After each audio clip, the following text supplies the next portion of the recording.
In today's episode of Burnout Banter, we're going to dive deep into the captivating realm of the New Year's excitement, explore the surge of motivation that accompanies fresh beginnings, and the common journey that a lot of us face as we go from spark to setback.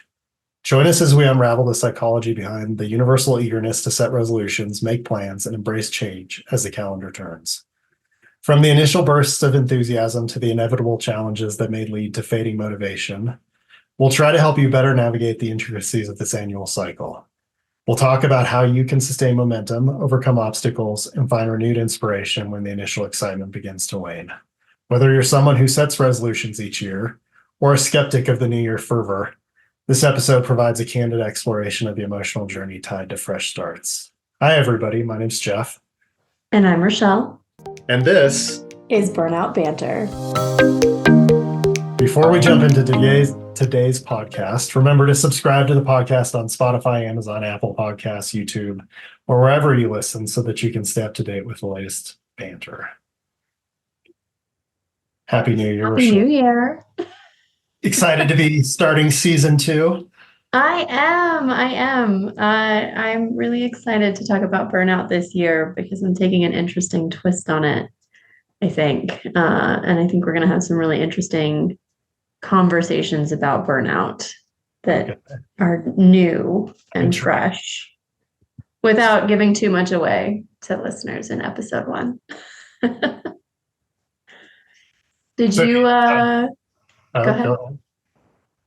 I was going to ask if you had set your resolutions yet. Yeah, I'm not really a resolution person. I didn't think so. I'm not really either. I have kind of scaled back to, this is probably not good, but scaled back to like general goals for myself. Like I want to make healthier choices. That gives me room to, I can go to the gym or I can pick up better food. But my theme for this year is just to choose passion. Like I want to do things that I love. That is the only resolution I have made.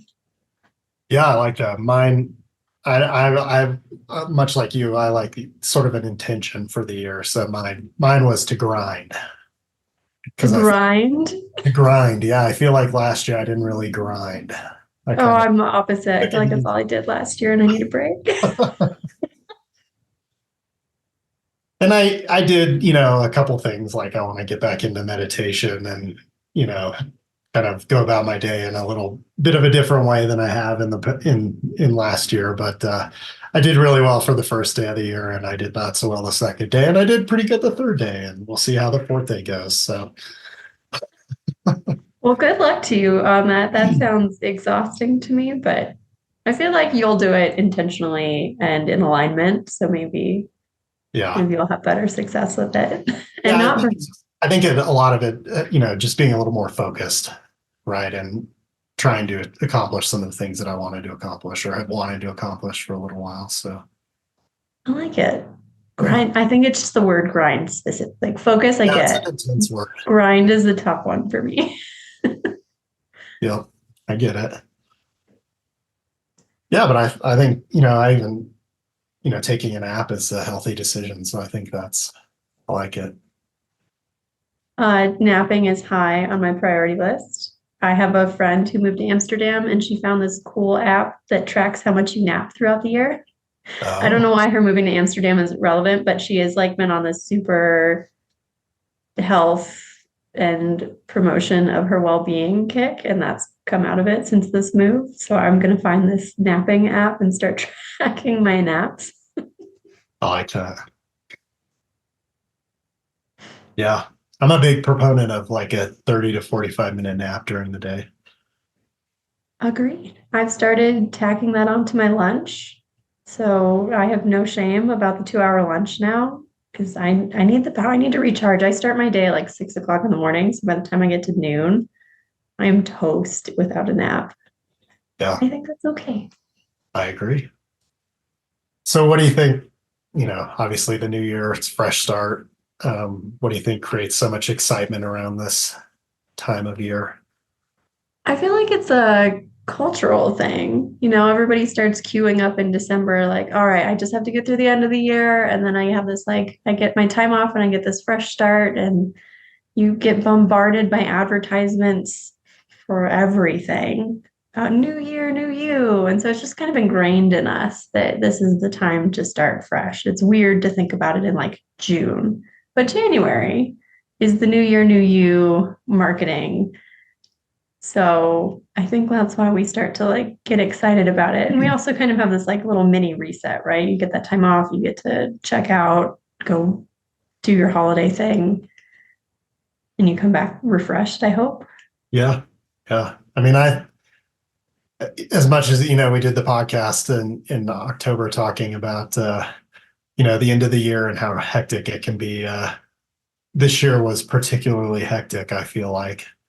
It's very intense 4 weeks between Thanksgiving and December from a work perspective. And so I also feel like at some point we like need a shift in our mind or a break, right? Like, okay, I can do this for 4 weeks, but I can't keep doing it. And so things have got to change.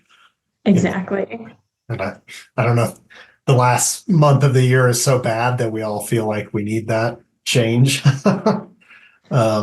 I think it is, but I think it's also caused by, it's like cyclical, right? It's caused by the break because we're all trying to get everything we can done. And then we've done so much that we need the break, and then we need to refresh things and not do that over again. Yeah. It's a vicious cycle. Yeah.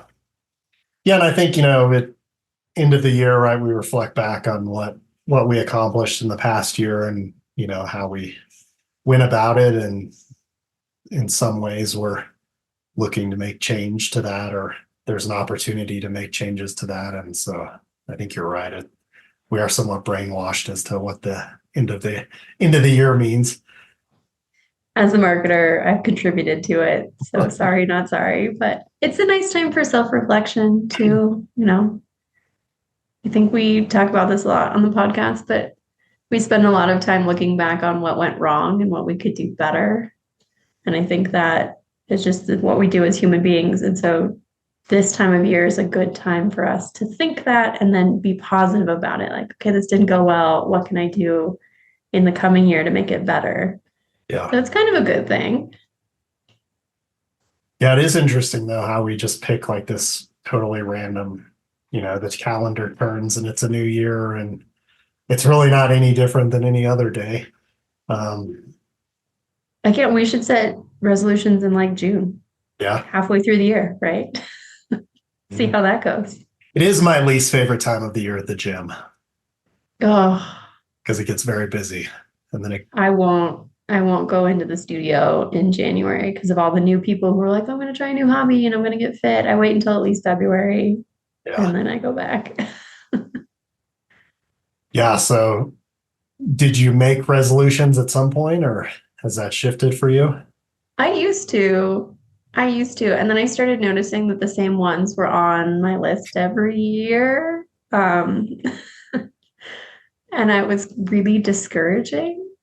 And I was making progress towards some of them. Like, I want to be able to do a pull-up, and I can't do a pull-up, and I've never been able to do a pull-up, but I'm working really hard on that like upper body strength, but not hitting that goal was making it feel like I hadn't made progress. That's when I like scrapped resolutions.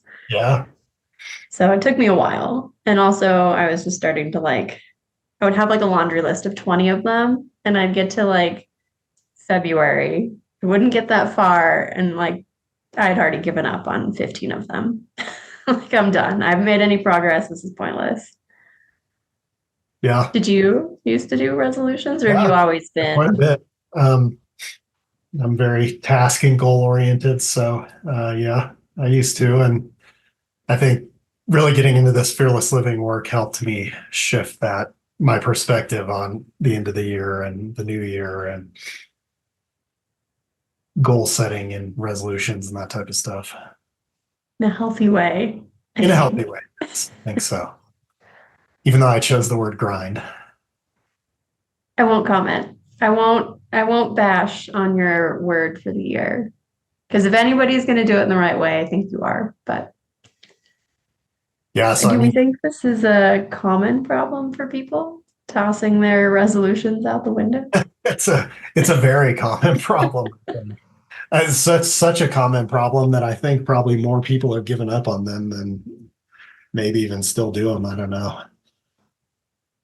I used to work in a Pilates studio. I still actually teach Pilates, but I would help with the New Year, New You campaigns, which is how I contributed to those. It was always really interesting to me to see like how many people signed up for those and then never ever showed up to class. Like they would buy a 12 class pack, that's 3 months worth of classes, and just never appear. Literally never saw these people. How do you give up that fast? How do you not even come to the first class? It's hard. It's hard to make change, I think. But it is, yeah. Yeah, I mean, even with the coaching business, there is a, like an uptick around this time of year. Because I think people are looking to implement significant change and, whether we decide to do it on our own or we seek out help, it's still hard. How about the accountability? I feel like if you're seeking a coach, then you're a little bit more serious, I hope. Yeah, some people. About. I think so. Yeah, when I was looking at some statistics and it said only 9% of people who set a resolution ever complete them. Oh. So we don't have a very good track record. We're not alone in the fact that you couldn't do your pull-up or I will get there. But it's no longer like I have to do it in a year. yeah. So, oh, that's so sad. 9%, but also good for those people. Yeah. Those 9% of people. Yeah. And 23%, going back to your, how do you not even show up to the first class? 23% quit after the first week. Well, so if that class isn't in the first week, they're in trouble. maybe that was the problem because we would market it the first week. So everybody's got the healthy idea in their head, but by the time they get to the second week, they're like, no, I'm not going to do that. Yeah. And 43% are done by the end of January, which goes to our theory of when to go back to the gym. Yeah, there you go. It's statistically verified. Uh-huh. But what I thought was really sad about that was that not only just that people failed, right? And now we feel bad about ourselves, but they expected to fail too. Like there's this expectation of failure that goes along with our resolutions. Is it expectation or is it just like a resigned acceptance that you're probably going to fail? Like we set these things and we know it's like it's okay. I don't know how to articulate that, but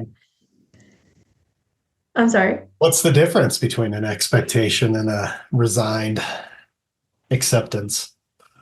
Wording, marketing, branding. Yours definitely sounded a lot better. I'll give you that. I liked resigned acceptance. Like I will not get my pull up this year, and that's okay. It's fine. But that's kind of sad, right? It is sad, but then my sister can make fun of me in a year for not getting it again. So I have to uphold tradition. I'm resigned to my fate. But I am sad for everybody who just expects. Like, I don't understand setting a resolution that you expect to fail on. That makes me think that we have created this hype culture around it in the wrong way, right? Yeah. Mm-hmm. Yeah, I mean, why, if you think you're going to fail, right, what causes us to do it anyways? Yeah, like why? I got stuck. Right? Should, right? Everybody tells us we should do it. We should, like, why not start on December 20th? Let's wait until January 1st, right? Like, it's all arbitrary. I'm guilty of that. Huh? I said I'm so guilty of that. I could start making healthy choices on December 26th because there's no way I'm making a healthy choice before Christmas dinner. But I don't. I give myself those 5 extra days to just do whatever. So maybe that's also setting us up for failure. Well, and why, if your goal is more general to make healthier decisions, right? What makes that one day of eating poorly sacrifice the rest of the days where you could eat better. Right? Like, what's that? Right. Maybe we're not phrasing our goals correctly. Like, I mean, I intentionally chose a general Mhm. goal for the year so that I could have that wiggle room within it.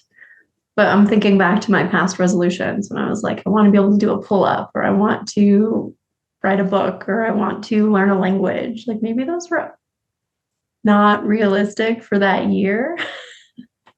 Maybe I set myself up for failure by just reaching for the stars and not like putting an intermediary. Like I would never do that at work. Be like, all right, I'm a marketing coordinator now. I'm going to be the director by the end of the year. Like you set milestones, and I think we don't do that for resolutions.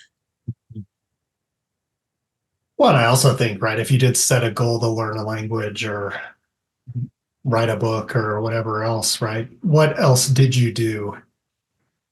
So you may not have accomplished this thing, but did you do anything that progressed you towards the goal at some point, right? Maybe it didn't happen in that again, right? What's so the year is arbitrary, right? Like Right.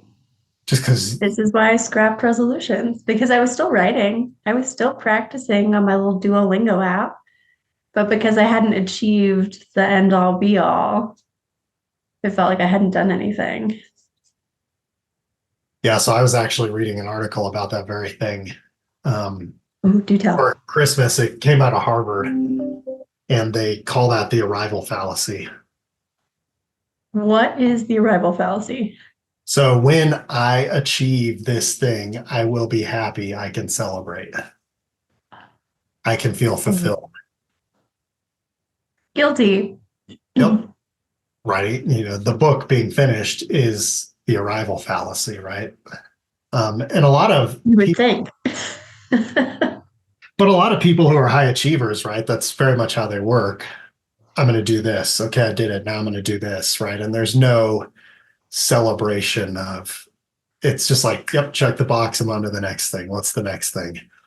And so there's never any fulfillment that comes from that other than we get this fulfillment of checking the box, right? But there's no celebration or anything that goes along with it. So they actually say that humans aren't wired to celebrate happiness in that manner.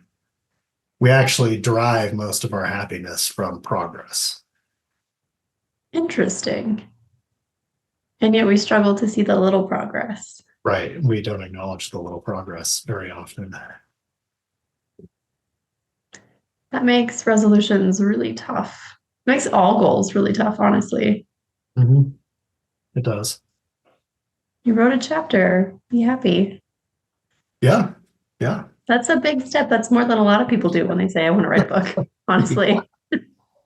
It is I huge. spend a lot of time on the writing subreddits, and it's a lot of just, I have an idea and it goes nowhere. So if you write a chapter, you're doing great. Yeah. What can we do to combat the arrival fallacy? So I'm a big believer in intention, which is what you were talking about at the beginning, right? Like, what's the bigger reason why I'm doing something?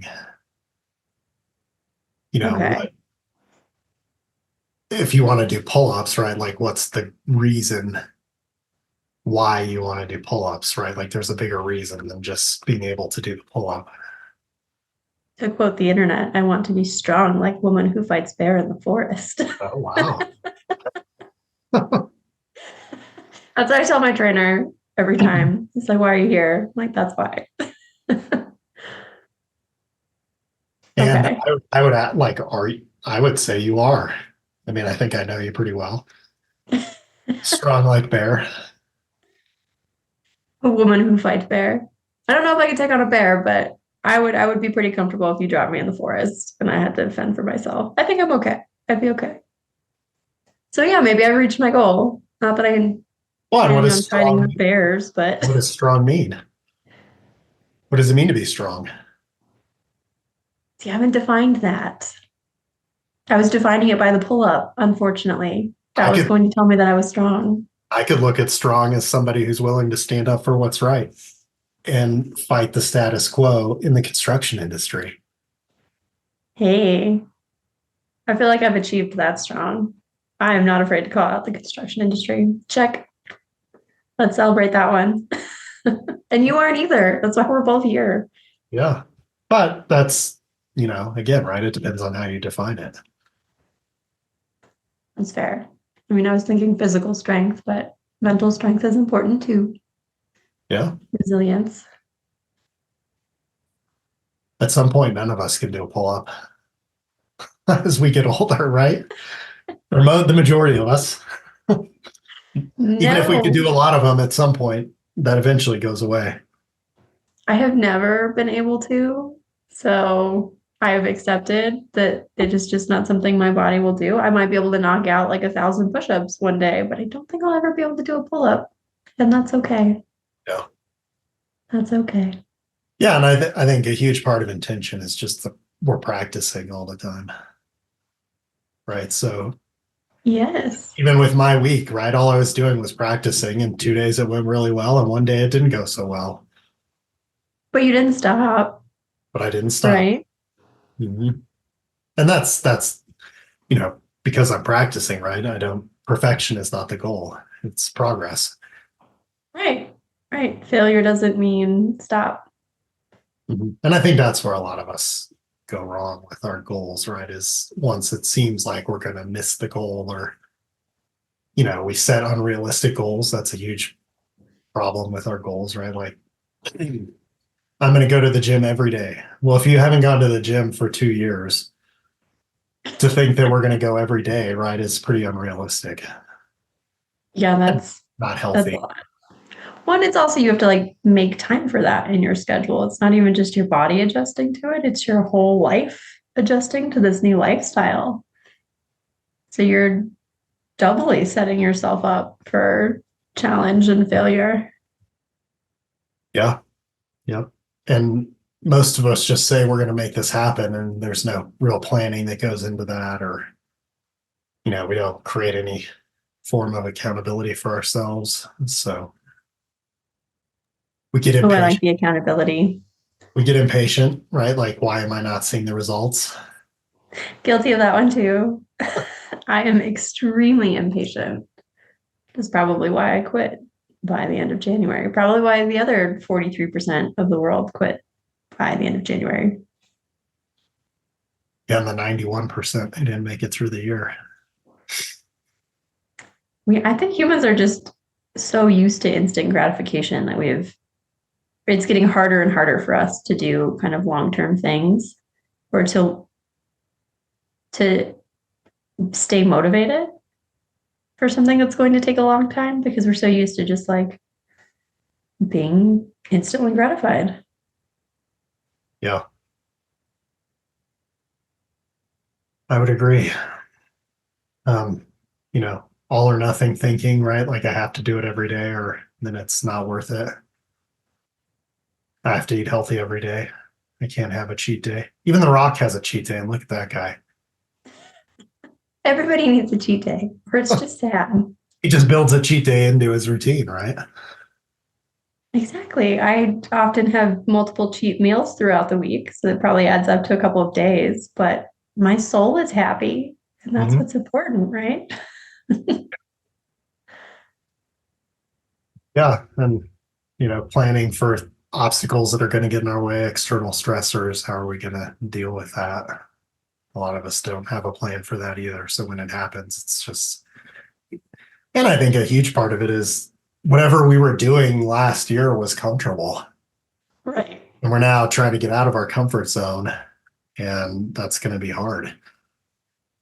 I would almost argue that it wasn't comfortable, because that's why you're setting your resolution, right? Like you didn't like something about last year. Yeah, maybe not.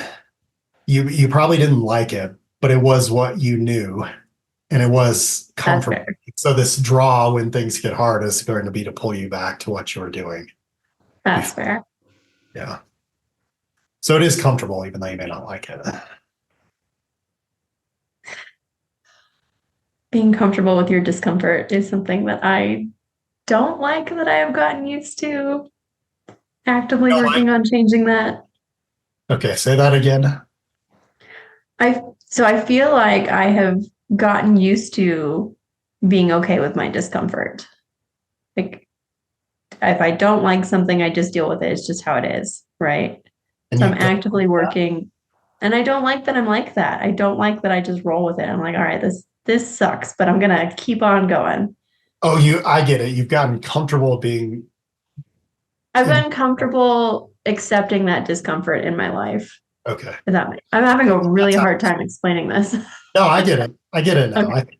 I thought you were saying you're being outside of your comfort zone and that's not a good thing. And I was like, no, I think that's a good thing to be Yeah, that's outside. where we grow. That's a great Uh-huh. thing. Uh-huh. No, I mean like as a proposal person, all the stuff that comes up throughout your work life, like, hey, it's Monday and this thing is due on Friday. Can you get it done? And you're like, no, but I have to. It's not comfortable, it's not fun, but you just deal with it because you have to. I'm trying to not be okay with those situations anymore. Trying to not accept the uncomfortable that I have previously allowed into my life. Yeah, and standing up to those things can create more uncomfortability, right? Because now people are gonna not be happy with you and not like you, and that can be a really uncomfortable place to be, right? Like I just want to make people happy, and now I'm not. As a And yes person, it's very stressful. what does that mean for me if people aren't happy with me? I don't like it, but also I don't like the alternative. So I'm going to do the one that makes me happier is my new intention, I guess. Yeah. What else can we do to succeed? So it may sound like I'm against goals, but I'm not. I think setting goals in support of your intention is really a good idea. So once you've defined the higher level why, now set some goals that sit underneath that. I Um, would agree with that. yeah. So like what are some things you are trying to do to be healthier this year? I mean, I want to make better eating choices. So I'm trying to prioritize. I'm really bad at protein. I'm great at vegetables, bad at protein. You might So be the I'm only trying. person who's ever said that. I know. I don't know why I'm like this. I don't know. There's been a lot of series of events that have led to this, but I'm really bad at protein, and so I'm trying to like find good protein swaps or adds to meals that are usually very carb and veggie heavy. Um, I was just I listening to a podcast and I can't remember who the actor was, but he's like somebody in their late 70s who has never eaten a veg. Oh, is Al Michaels has never eaten a vegetable in his entire life. This is a thing. Uh, this does not surprise me. Insight into Rochelle's life, single, occasionally trying to date. You'll look at like a dating profile, and men will very proudly proclaim that they won't touch vegetables. And if you're going to try and make them, you should just keep swiping. And I'm like, absolutely. I don't want to talk to anybody who doesn't eat their vegetables. But you Why and is Al this like a Michaels are not a cultural good thing? match. I would steer clear of Al Michaels then. No worries there. We're good. How do you not eat a vegetable? I don't know. I They're don't not know. my favorite, but I will eat them. You gotta do them right. People just like boil them, and that's so boring. Yeah. You gotta season them.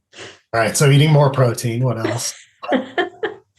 I've got like flexibility goals, and so I've started following this like she's the Serbian contortionist, and she does kind of like movement for everybody, and so I do stuff with her for following her workouts. I do go to the gym now, and I have an actual trainer because I've realized I'm no longer motivated enough to do these things at home. I need somebody yelling at me to do my cardio, or I just won't do it.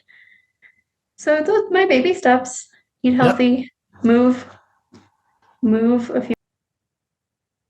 Yeah, I like all of those. And right, if something were to happen during the year, like let's say you hurt a muscle or something working out, right? Like yes, you still have this goal and you can get back to the goal, but you can adjust right? If something were to happen to something else that's healthy, that allows Being you to healthy still is meet that higher level intention. exactly. It's taking care of your body, right? My why behind being healthy is that I want to take better care of my body. And so if I break something or injure something, taking care of it is taking time to rest and rehab it. So it's still built in to the be healthy thing. So that's the beauty of it. Yeah. What about your grind? How are you gonna, what goals are you breaking down Yeah. I to meet mean, your grind one that I've been intention? doing this week is turning off my email except for 3 times a day. That's a good one. Mhm. Um, meditation, um, kind of that slowing things down to allow myself to grind a little bit more. Exercise is a huge part of it. Getting enough sleep. Um, This is why I think you can handle grind because you went like the total opposite of the like hustle culture where it's just like adding more and more and more. I like that all of your goals are about giving yourself space and like the recharge time you need to do a better job. I feel like when we try to grind or hustle, we're just like reaching for every opportunity and doing as much as we can, which leads to burnout and junk work and low quality and bad things. So, yeah, and the hmm, other one was prioritizing things every week that I want to try to accomplish. I like it. But limiting it to like 1 or 2 or 3 things over the week. I feel like 3 is a lot. It is, but again, I'm maybe I get one done, maybe I get two, maybe I get none of them done, or maybe I get three. But And having you're going to celebrate each one, right? that prioritization of three helps me focus. Right. Again, I said it was all about focus, right? Focus on these three instead of focusing on everything Right.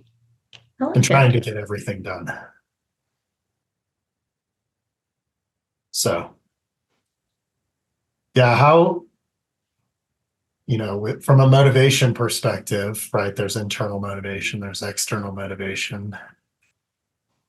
How do you view the two, and what do you try to use as internal motivation? I try to remember, like, I mean, we've talked about this. What is my why? Why do I want to do this? And if I lose track of that, then I've decided to reassess. This is kind of what I did last year. Or kind of did poorly last year, but my intention last year was to, if I'm not on track and I'm not meeting that why, I would go back and say, like, has my why changed? So I don't feel like my why for being healthy and taking care of myself will change, but What is a always health? going How back to does that. having a healthy body, what does that do for you? How does that empower you? I mean, I want to be able to do cool things. Like I want to be able to travel and walk around. And, I was in New York a month ago and I walked everywhere. I didn't Uber at all, except for the airport into the city. So I walked like 12 miles a day, 15 miles a day, just wandering. Like my body needs to be able to function to do that. I like being outside and hiking and it being healthy supports the rest of my life, right? So like couch potato life is not supporting the rest of my active lifestyle. So I guess that's kind of that motivation. Yeah, and I really like that everything you're talking about there is focused on you and how it benefits you. And it's not right like I want to lose some weight so I can find a man or date Oh more. no, we gave Right. up on A lot that of a us long time start with ago. intrinsic motivation though, right? Like I'm doing this because my neighbors have this, or other people look this way, and that I don't think is a very powerful motivator for most of us, right? That Those are extrinsic. moving targets, Yeah. right? Like the keeping up with the Joneses thing, if you're trying really hard to do something to impress someone or be like someone, by the time you get there, they'll have moved on. Their tastes will have changed. They'll be buying something bigger, better, new. So I feel like it's really demotivating, but Yeah, and I it have was also, embraced the you. I had a friend who sent me a TikTok right before Christmas too, and I was in this state where these things were really resonating with me. And the TikTok was, "How do you end up living on an island in Nicaragua or something like that?" And Oh, it was this older guy who was retired and moved down there, and he was talking about how, the American dream is kind of this fallacy, right? Of like, I'm going to work really hard, I'm going to be able to buy these things. These things are going to make me happy. I right. realize after I buy these things that they haven't really made me happy. So I work really hard, or I work much harder to try to buy bigger things and better things that will make me happy. And you eventually realize that all that's BS. And now what's really important to me is connection with people and living a simple life. And that's how you end up living on an island in Nicaragua. This is my dream. It's So my little slice of simple life in Costa Rica, but that's neither here nor there. yeah, but I mean that's more intrinsic motivating than it is all the stuff that we could buy or Right. the way we could look or self-compassion's huge as we try to change things. How do we Yes. give ourselves a break, realize that we're human, we're going to make mistakes, we're going to mess up. It may not be what we wanted, right? We may have to pivot. We had a big conversation about grace over in the proposal industry experts community coming back into the year, and people like, you're getting your bearings again. You're almost trying to remember who you are and what you were doing and how to do your job, and yet you have all of these demands on your time. And so we had this really good discussion about giving yourself grace to take the time that you need to figure out what you have to do, what's the glass ball that's in the air that if you drop it, it's going to shatter? What's rubber? If you drop it, you can pick it up next week. Yeah. And just being kind to yourself as you figure things out, because everybody else is also figuring things out. And I think you can do that with your resolutions too, right? Like, they're not glass balls, they're rubber. You drop them, you can pick them right back up and throw them back in the air. Yeah. I agree. Every time I say the word pivot, it makes me think of Friends now. Pivot. Iconic. Maintaining flexibility is huge, right? Things are going to happen. We don't know what's going to happen in the world in this year and how that could impact what we're chasing or what we're pursuing. Or I think I've talked about my goal of running a marathon a couple of years ago when in 2020, when COVID happened, there were no marathons to run. So I didn't have any control over that. Or you could have run it solo. I could have. That sounds not very fun. That sounds terrible. And then, enjoying your progress, right? We talked about that. Right. Progress, not perfection. When you hit one of your three goals for the week, you're going to celebrate each one, right? Yeah. Yeah. There you go. Or only one, maybe. Who knows? I'm not in control of what happens every week either. No. And that's okay. My day job likes to throw lots of crazy deadlines and expectations at me. So does mine. It's okay. We can do it. we can. So what do you think? Is that a good start for the year? I think that's a good start for the year. To sum up, we are advocating for intentions rather than unrealistic goals. We want you to have well thought out plans with intrinsic motivation, meaning your focus is something on you and not driven by something external. We want to make sure that you are practicing compassion and being kind to yourself and just recognizing that we can't plan for the unplanned, but we can pivot and we can celebrate doing so. Yeah. I think we're good. Okay. And now it's time for burning questions.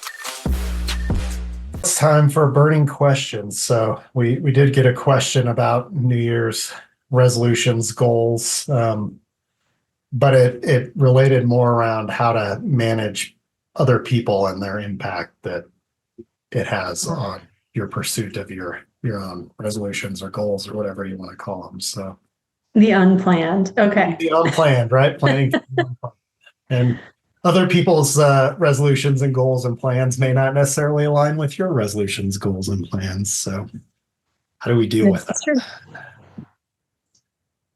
All right. So what's the question? What do you suggest to help us manage other people and the impact they have on our abilities to achieve our goals? Aha.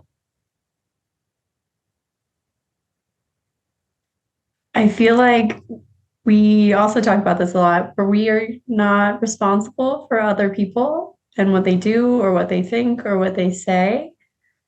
And so we have to figure out how to navigate our life and our goals without allowing them to impact or frustrate us. And if they are actively impacting or frustrating us, like you have to have a conversation, right? Yeah, that's what I was going to say is communicate. Communicate.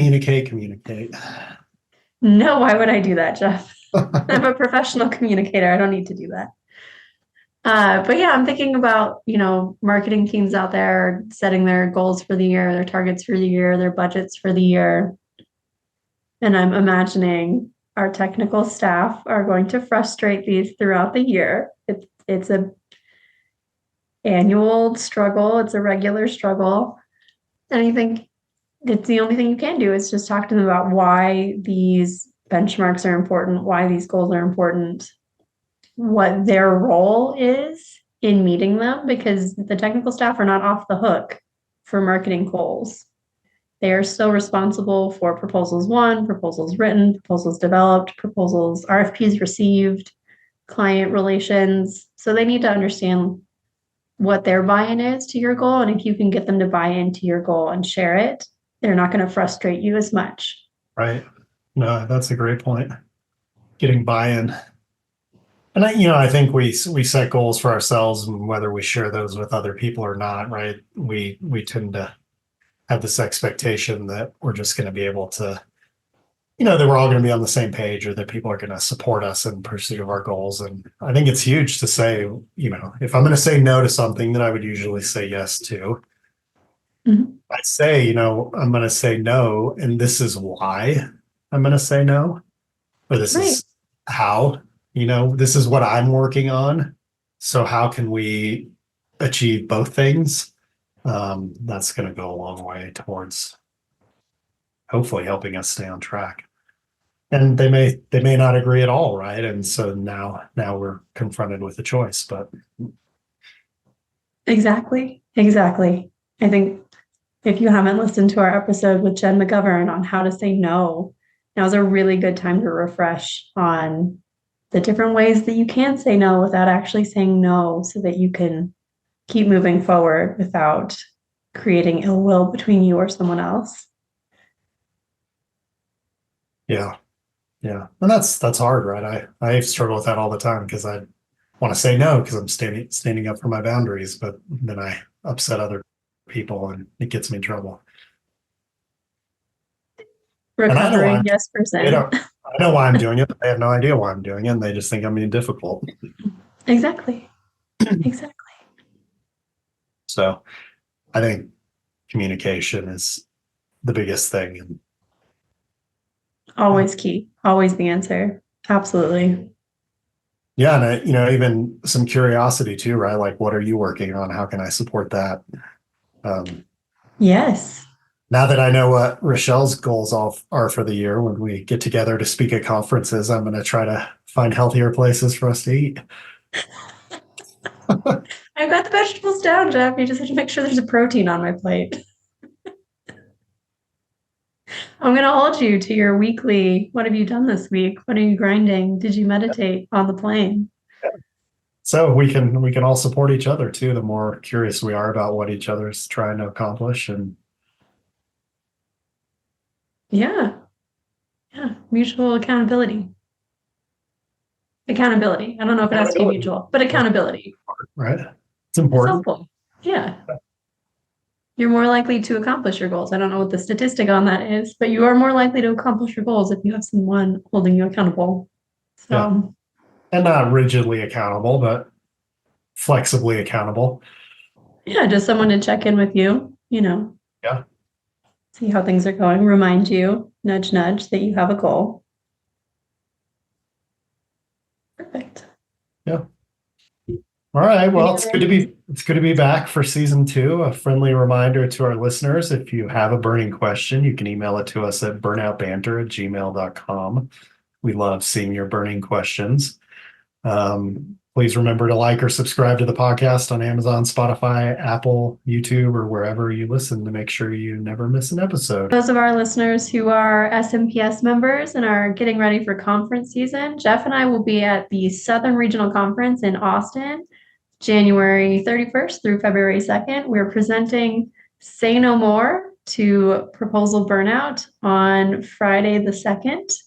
We would love to see you there. If not, we're going to be floating around Austin. So if you're in the area, you can look us up. Let us know. Are we also presenting for the SMPS Atlanta chapter? We are. We have a proposal burnout webinar, No Stress in 2024, with the Atlanta chapter that is open to members and non-members. You can still register, I believe. So head out to the SMPS Atlanta chapter website. You can just Google SMPS Atlanta, and we'll see you there. That's January 18th, right? January 18th. At noon Eastern. Yes. We'll see you next month. Happy New Year. Happy New Year.